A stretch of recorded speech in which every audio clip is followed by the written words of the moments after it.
시청자 여러분 안녕하십니까? VOA 뉴스투데이 시작합니다.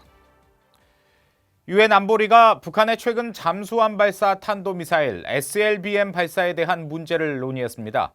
유럽연합 6개 국가는 북한의 SLBM 발사를 규탄하고 각국의 엄격한 대북제재 이행을 강조하면서 북한의 대량 살상 무기 프로그램 폐기를 촉구했습니다.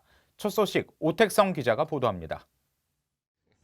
유엔 안보리가 비공개로 연 회의 직후 영국과 프랑스 등 유럽연합 6개 국가 대표들은 북한의 잠수함 발사 탄도미사일 시험 발사를 명백한 유엔 안보리 결의 위반의 도발 행위로 규정하고 이를 규탄하는 공동 성명을 발표했습니다. We reiterate our condemnation of these provocative actions. They undermine regional security and stability, and they have in clear violation of UN Security Council resolutions. 이 자리에는 특히 안보리 회의 소집을 요구한 영국과 독일, 프랑스 3국 외에 폴란드와 벨기에, 에스토니아도 함께했습니다. 이들은 또 강력한 대북 제재 이행과 북한의 대량 살상 프로그램 폐기를 촉구했습니다. International sanctions must remain in place and be fully and strictly enforced. The decisions of the Security Council are clear. The DPRK is under the obligation to abandon its programs for the development of weapons of mass destruction and of ballistic missiles in a complete, verifiable and irreversible manner.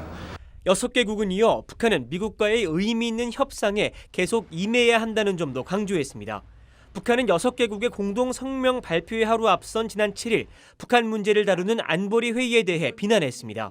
The United States and its followers should bear in mind that if they raise the issue of our self-defense measures at the UN Security Council, it will further urge our desire to defend our sovereignty. 영국과 프랑스는 안보리 상임이사국이고 폴란드와 벨기에, 독일은 안보리 이사국이며 에스토니아는 내년부터 안보리 이사국으로 합류할 예정입니다. 이번 비공개 회의를 통해 안보리 차원의 언론 성명 등은 나오진 않았습니다. 중국과 러시아가 어떤 입장을 취했는지, 미국의 입장은 무엇이었는지도 알려지지 않았습니다. 미 정부 관계자는 이날 발표된 6개국 공동 성명에 대한 입장을 묻는 VOA에 지난주 북한과의 실무 협상에서 좋은 논의를 했다고 발표한 미 국무부의 성명에 미국의 입장이 다 담겨 있다고 말했습니다. VOA 뉴스 오택성입니다. 북한에 대한 국제사회의 제재 효과가 회복 불가능 수준으로 약화됐으며 트럼프 행정부가 이런 상황을 만든 큰 책임이 있다는 전문가 주장이 제기됐습니다. 2014년부터 최근까지 유엔 대북제재위원회 전문가 패널에서 활동한 스테파니 클라인 알브란트 연구원은 7일 북한 전문 웹사이트 38노스 기고문에서 미국이 주도해 지난 3년간 최대 압박을 펼쳤지만 북한의 환율과 연료, 쌀 가격 등 거시경제 지표에 거의 영향이 없다면서 이같이 주장했습니다. 스테파니 연구원은 그러면서 유엔 안보리에서 중국과 러시아 등의 방해로 새로운 결의안이 도출되지 못하고 북한이 한국, 중국, 러시아 등 주변국과의 관계를 통해 제재를 회피하려는 움직임을 보이는 점 등도 대북 제재를 어렵게 하는 요인으로 지적했습니다. 한편 미국은 강력한 대북 제재가 뒷받침되는 유리한 위치에서 북한과 협상해야 한다고 수전 라이스 전 백악관 국가안보보좌관이 지적했습니다. 오바마 행정부 시절 유엔 대사 등을 지낸 라이스 전 보좌관은 8일 미 블룸버그 방송과의 인터뷰에서 도널드 트럼프 대통령이 정상회담과 친서 교환 등을 통해 북한의 김정은 위원장으로부터 핵무기 포기를 얻을 수 있다고 믿는 것 같다며 이같이 말했습니다. 하지만 그런 일은 일어나지 않고 있으며 오히려 북한은 핵 프로그램을 유지할 수 있을 것이라고 생각하고 무기 증강이나 미사일 시험을 해도 미국이 아무것도 하지 않을 것이라고 인식하게 만들었다고 비판했습니다.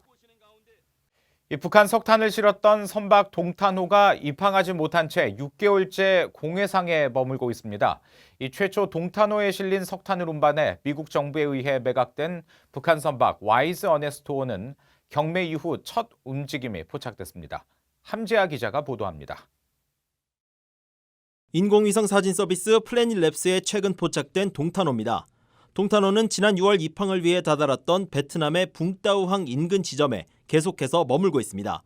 동탄호는 지난 4월 인도네시아 해역에서 북한 선박 와이즈 어네스토에 실려있던 북한산 석탄을 옮겨 실은 선박입니다. 이후 말레이시아와 인도네시아, 베트남으로부터 잇따라 입항을 거부당하면서 6개월 동안이나 바다에 머물고 있습니다. 일반적으로 선박들은 화물 운송료로 하루 $10,000를 벌어들이는 것으로 알려졌는데 동남아시아 일대 화물 운송으로 수익을 내는 동탄호의 경우 대북 제재 물품을 잘못 실었다가 지난 180여일 동안 대략 $180만 달러의 기본적인 손해를 본 것으로 추산됩니다. 선박업계에서는 이번 동탄호 사태로 인해 대북 제재 위반에 대한 경각심이 매우 커졌다고 말했습니다. 제재 화물을 실었을 경우에 어떻게 된다 이런 거는 와이즈 어니스트와 이베를 이송했던 동탄호가 문제됨으로써 현실화됐고 경각심을 심는 데 계기가 된 거죠. 이 관계자는 또 표면적으론 선박 한 척이 운항 중단된 것이지만 연결된 여러 회사 등의 연쇄적 피해도 예상된다고 설명했습니다. 이런 가운데 동탄호에 석탄을 넘겨준 북한 선박 와이즈 어네스토어는 미 정부 압류 후 매각된 뒤 처음으로 움직임이 포착됐습니다. 위성 사진을 보면 와이즈 어네스토어는 지난 3일 화물칸이 개방돼 있었으며 7일 사진에선 다른 선박과 접선한 상태로 나타났습니다. 또 기존에 있던 자리에서 약 280m 이동한 것으로 확인됐습니다. 미국령 사모아의 파고파고항에 정박돼 있는 와이즈 어네스토어는 해체나 이동을 위한 작업이 진행되고 있을 가능성이 큰 것으로 추정됩니다. VOA 뉴스 함재합니다. 미 국토안보부의 사이버 담당 고위 당국자가 사이버 공격을 막기 위해 동맹국들과의 협력을 강화할 것이라고 밝혔습니다. 2년 전 컴퓨터 수천 대를 마비시켰던 이 북한 해커들의 워너크라이 같은 공격을 방어하는 건 쉽지 않다면서 이 동맹국들과의 협력 방안이 마련되고 있다고 강조했습니다. 김칸희 기자가 보도합니다. 미국 국토안보부 산하 사이버안보 기간시설 안보국 CISA의 지넷 맨프라 사이버 보안 담당 부국장은 최근 사이버 안보와 관련된 토론회에 참석해 북한 해킹의 위험성을 다시 지적했습니다. 2017년 북한 해커들에 의해 컴퓨터 수천 대가 마비돼 국제적인 피해가 발생했던 워너크라이 랜섬웨어 유포 사건을 거론하며 또다시 같은 사건이 벌어진다면 방어하기가 쉽지 않다고 말했습니다. I don't know that we could ever prevent something like that. When you just have something that completely manifests itself as a worm and kind of even I think the original perpetrators of that didn't expect probably that sort of impact. 맨프라 부국장은 그러면서 사이버 안보 기간시설 안보국의 중점 사안은 사이버 공격 방지라고 강조했습니다. 또 이를 위해 동맹국들과의 협력 강화가 중요하다면서 2017년 당시 미국 내 워너크라이 해킹 사건의 더 큰 확산을 막을 수 있었던 사례를 들었습니다. 각국의 컴퓨터 비상 대응팀과의 협력이 있었기 때문에 가능했다는 설명입니다. When WannaCry started in Asia, we were getting information from our partners in Asia about what was going on. We were getting advance information because of those partnerships we had built overseas. 맨프라 부국장은 이어 커져가고 있는 사이버 공격 위협에 신속히 대응하는 방안을 검토하고 있다고 밝혔습니다. 특히 정부와 민간 기업 그리고 동맹들과 협력할 수 있는 여러 방안들을 고안하고 있다면서 기본적으로 사이버 보안 프로그램 공유 등을 언급했습니다. VOA 뉴스 김칸입니다. 미국 정부가 독자 제재 대상인 20개 나라 가운데 북한과 이란, 러시아에 대한 제재의 영향을 집중적으로 분석하고 있는 것으로 나타났다고 미 회계감사원이 밝혔습니다. 미 감사원은 지난 2018년 5월에서 2019년 10월까지 국무부와 재무부, 상무부와 정보당국 관계자들을 면담하고 관련 문서를 분석한 결과를 최근 보고서를 통해 공개했습니다. 보고서는 일부 미국 대사관들이 제재의 영향을 외교 전문에 담아 국무부로 보고하는데 특히 주한 미국 대사관은 2017년과 2018년 대북 제재가 북한 경제에 미치는 영향을 파악해 여러 차례 외교 전문에 담아 국무부에 보고했다고 밝혔습니다. 북한의 올해 농작물 작황 상황은 태풍 등의 영향으로 충분하지 않을 것으로 예상됐습니다.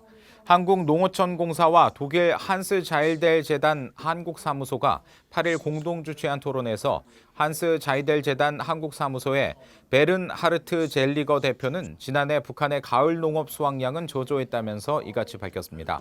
젤리거 대표는 또 북한은 유엔 등 국제사회와 한국에 많은 식량 원조와 도움을 요청하면서도 군사적 도발로 평화를 위협하고 한국을 비난하는 세계 유일의 나라라고 지적하고 북한이 절박하게 생각하는 분야에서부터 협력을 시작할 필요가 있다고 말했습니다.